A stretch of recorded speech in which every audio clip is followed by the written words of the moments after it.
Soft piano music fades in. The narrator's voice is calm, emotional, and reflective.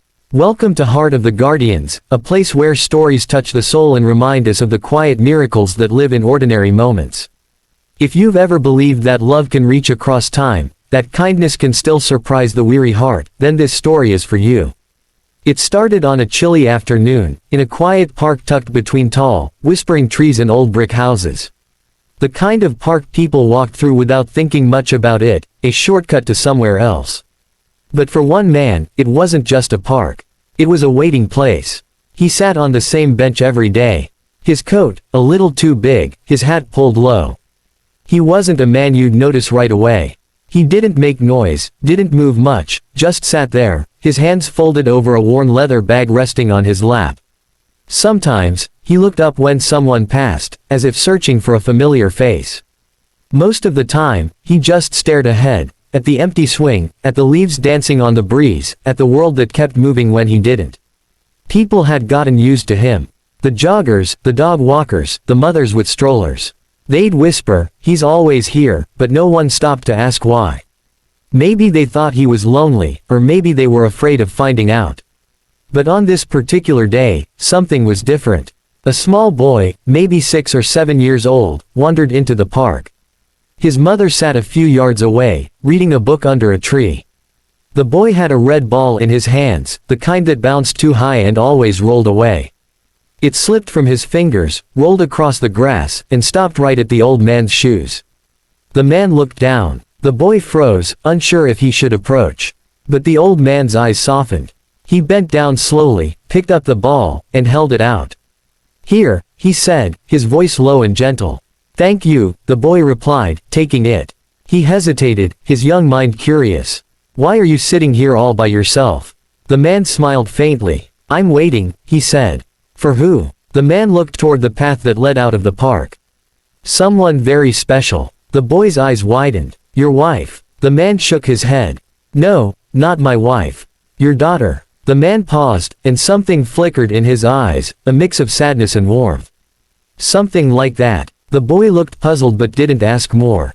Kids have a way of sensing when silence means more than words. He nodded, then bounced his ball again, giggling as it rolled across the grass.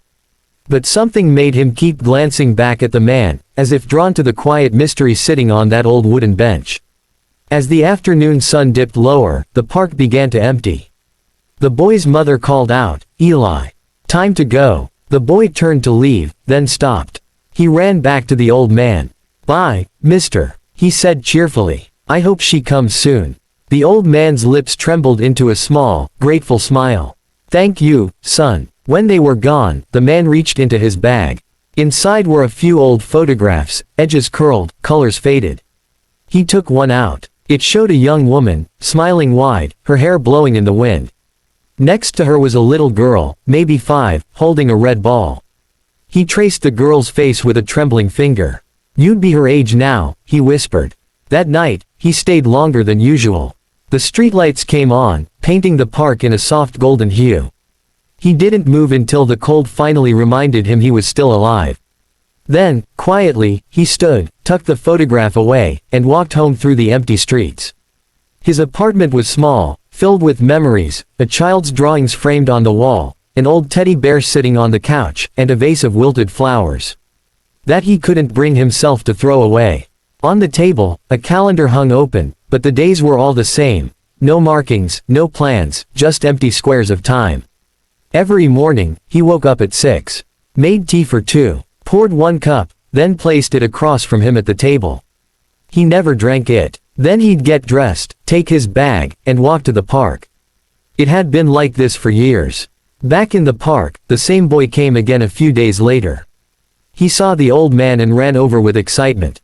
"Hi, you're still here." The old man chuckled softly. "I said I was waiting, didn't I?"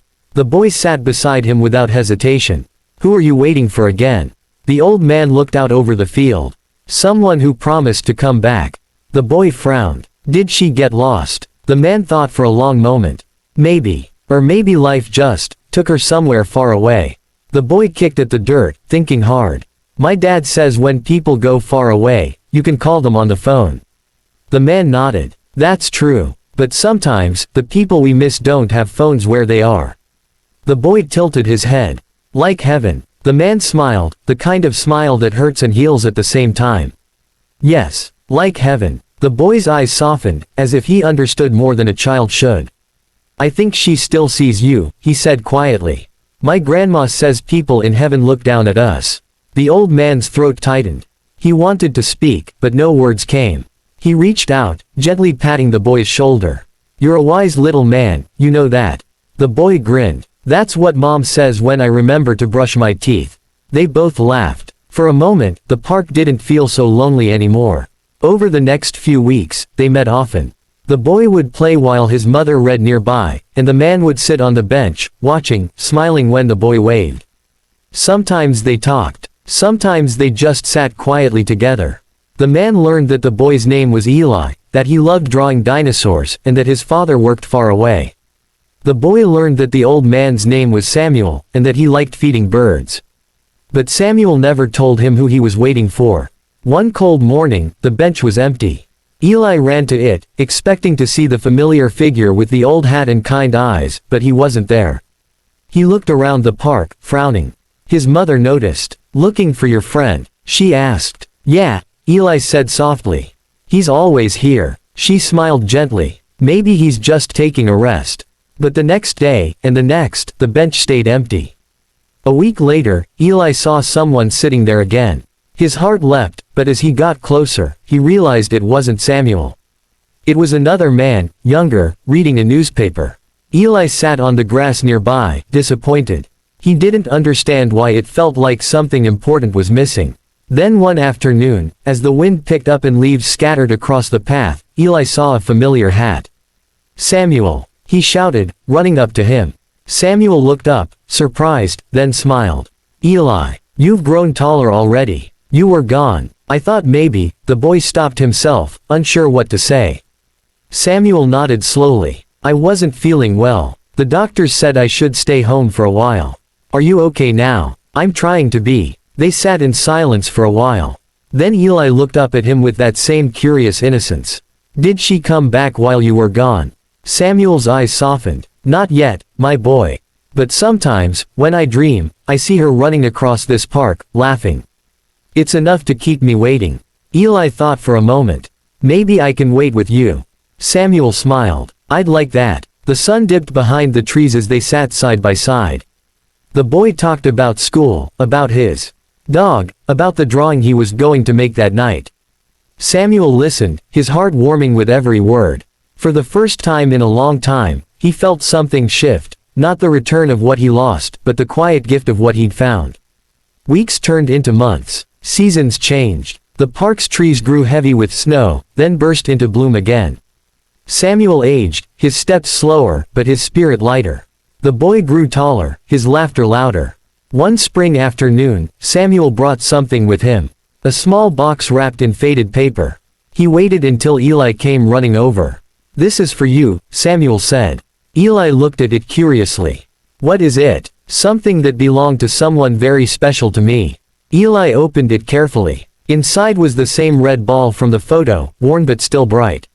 She used to play with this, Samuel said softly. Right here, in this park. Eli turned it over in his hands. She must have been fun. She was, Samuel said, smiling through the ache. She was my granddaughter. Eli's eyes widened. Where is she now? Samuel looked toward the sky. Somewhere beautiful, I hope. The boy grew quiet. You were waiting for her. I was waiting for a promise, Samuel said. Before she passed away, she told me, Grandpa, I'll see you again in the park someday.